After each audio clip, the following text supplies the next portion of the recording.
Salve, salve galera do Central HQs, bem-vindos a mais um vídeo resenha aqui do canal. Eu me chamo Fernando e hoje nós vamos falar da obra-prima moderna Berlim, publicação escrita e desenhada por Jason Lutz, material da editora Veneta. Olha só o tamanho disso daqui, grande, né?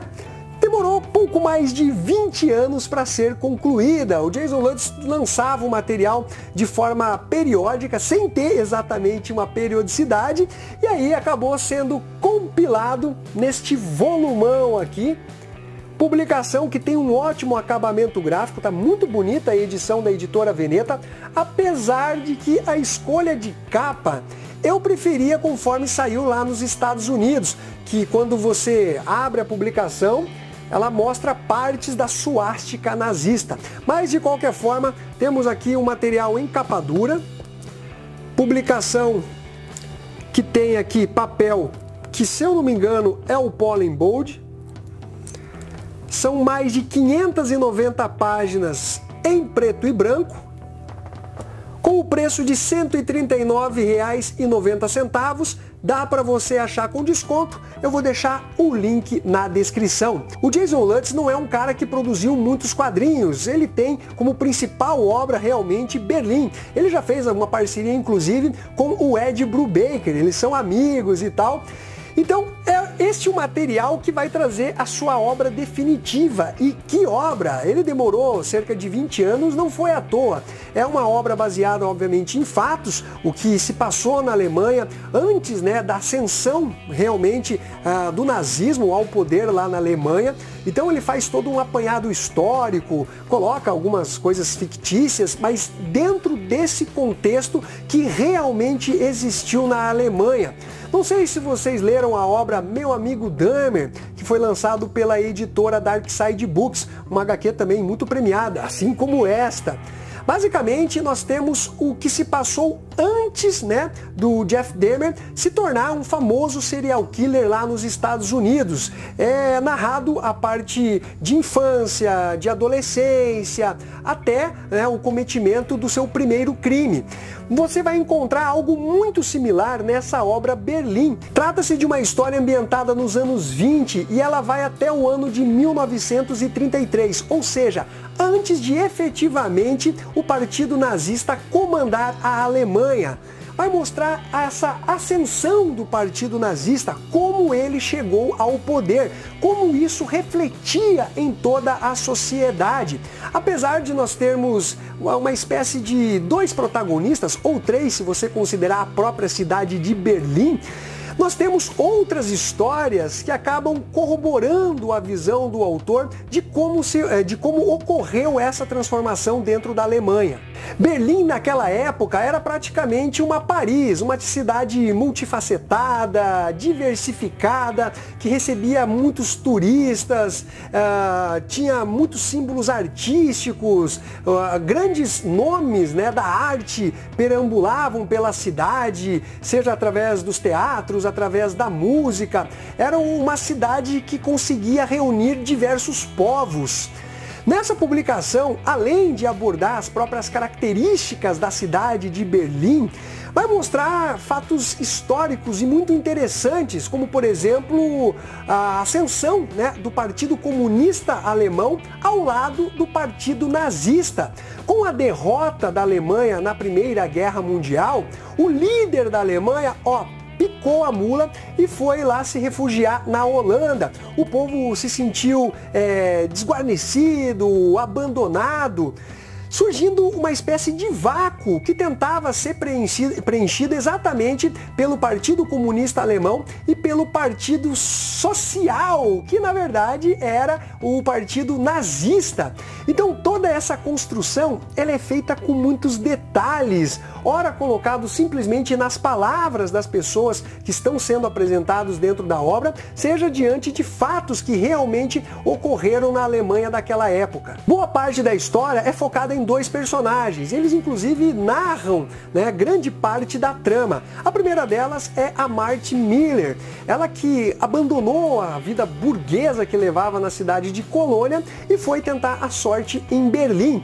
É uma mulher um tanto insegura, você sente que ela, de certa forma, é até um pouco de fácil manipulação, ela não tem metas na vida, tudo para ela é descoberta, ela não consegue se achar no seu mundo, deixou pai e mãe para trás, uma vida mais tranquila e sossegada, é uma mulher solteira, né, que está buscando novos ares em Berlim.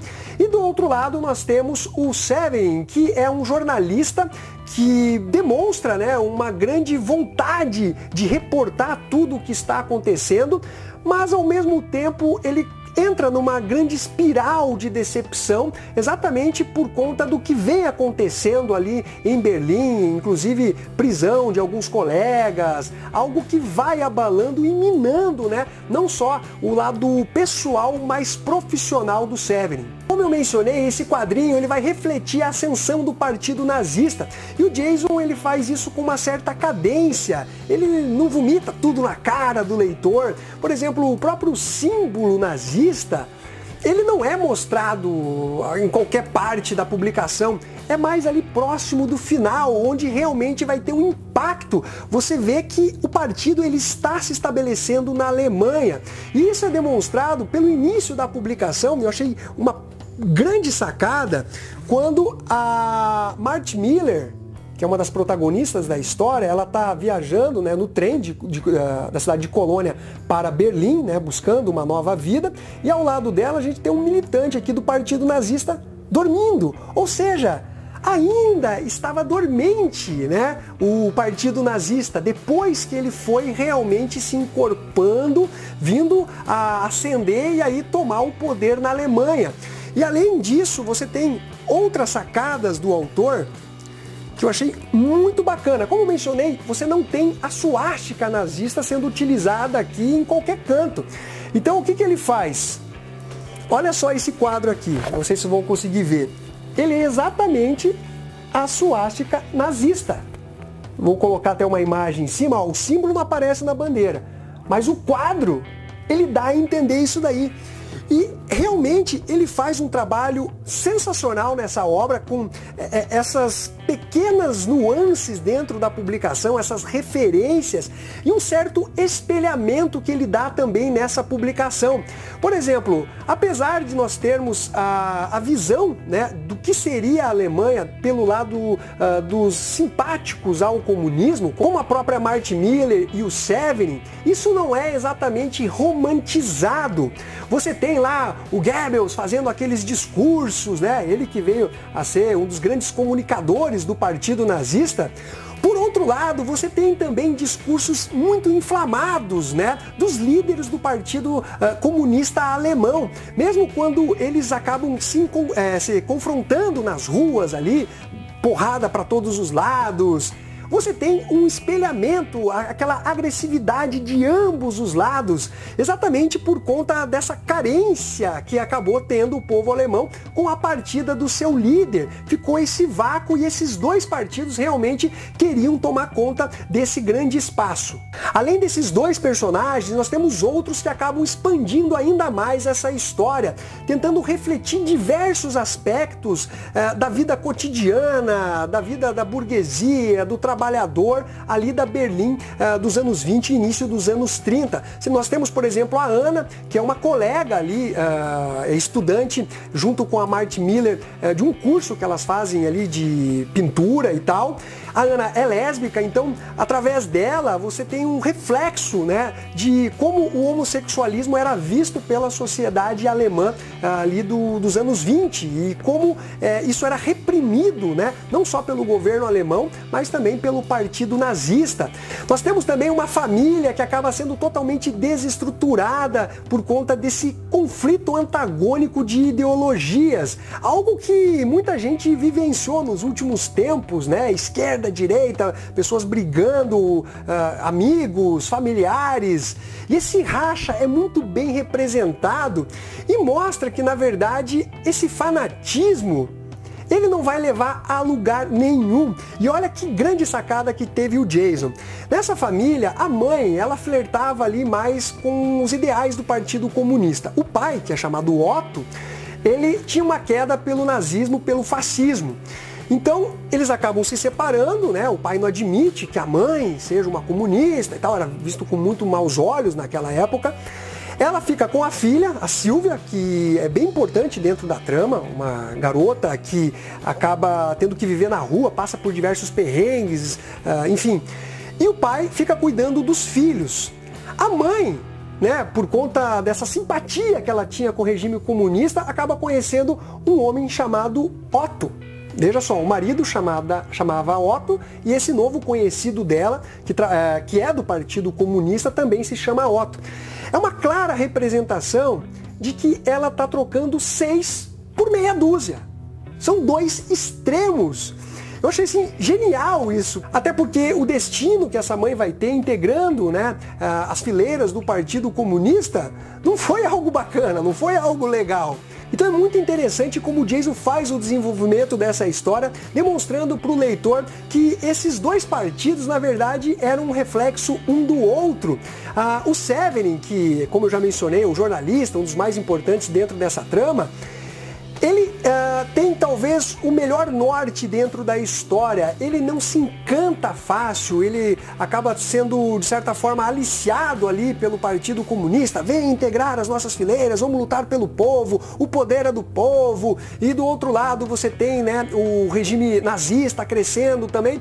Então ele é um cara que vai transitando, observando aquilo. Eu diria que ele é o mais próximo do próprio leitor, que está ali vendo coisas novas surgindo, né? Um embate muito forte, radical de ambos os lados.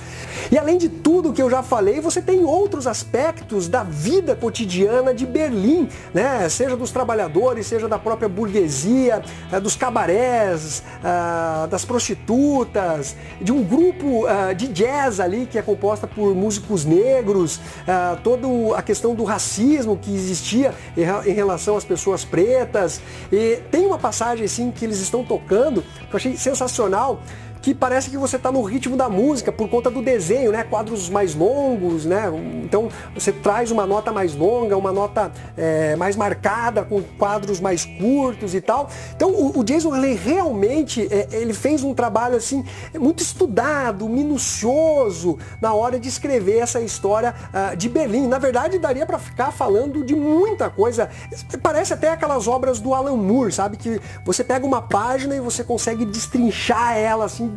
Se você fosse escrever, daria várias páginas no Word, vira a página, mesma coisa. Então, ele realmente faz assim um trabalho maravilhoso. Basicamente, nós temos o que Berlim foi e o que ela poderia ter sido, né? Então, realmente é um trabalho, galera, assim, primoroso. Talvez algumas pessoas não curtam tanto porque não traz grandes emoções, combates, guerra. Não é isso a pegada de Berlim.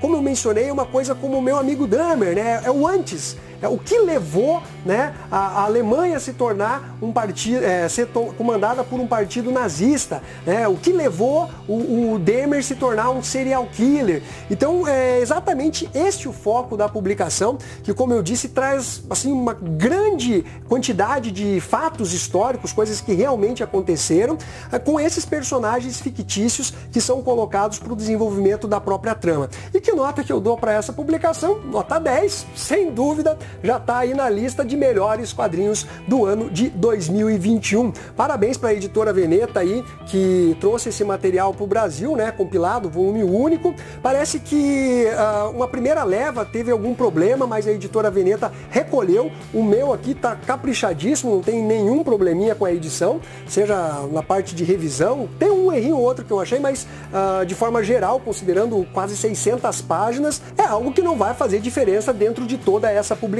Então fica a dica, galera, realmente vale muito a pena. E é isso daí, espero que vocês tenham curtido esse vídeo. Não esqueça de dar o seu like, compartilhar e ficamos até a próxima. Fui!